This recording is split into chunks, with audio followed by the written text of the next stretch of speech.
Kaluwore kod midhiero mopogore opogore ma mon liete kale gi nyithind kiye, sani koro ijiwo piny owacho mondo mi ochiwnegi kony moyiedhi.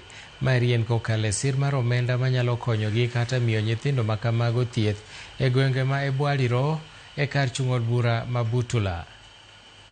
Kaluwore kod mbaka ma osebedo kod thoth mon liete, nenore ayanga ni giyudo pek mar ngima bang' wito joutegi. Gino machunogi rito nyithindgi kendgi e kinde ma bende chike marocho ngimagi ichunogi godo. Na nimewachwa nikiwa na miaka 30, nilikuwa na watoto 8. Hawa watoto wote mkubwa alikuwa na miaka 10. Ilikuwa vigumu kwa kuwalea watoto. Ilikuwa vigumu kwa familia kukaa na watoto na kwa familia. Ilikuwa vigumu hata kupata shamba, kupata pa kulima. Masemeji wangu ambao niliwachiwa walikuwa wanakiri kwamba watakuwa wakisaidia watoto.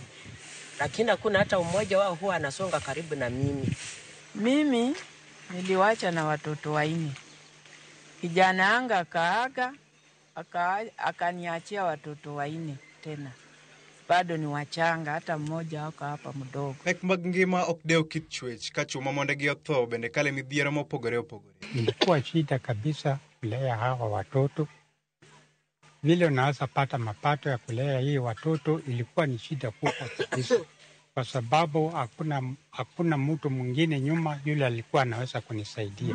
Kwa wanaume wenzangu wenye wamekufiwa, naambia hao waache maneno ya nasa na raha nyingi kama pombe.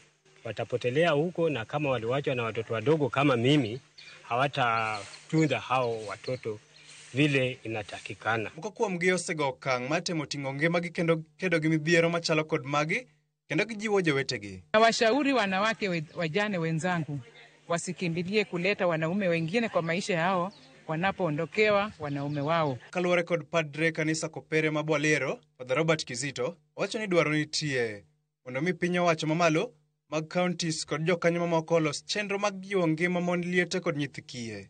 Na waende kwa vijiji wenyewe waangalie hawa watu ambao wanapitia hali ngumu. Wasikae tu kwa ofisi na kusema tumetuma watu.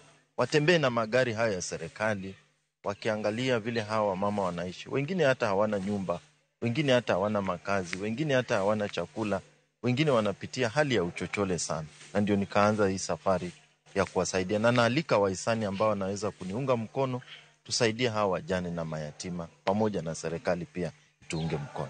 Ochieng Elvis, Ramogi TV.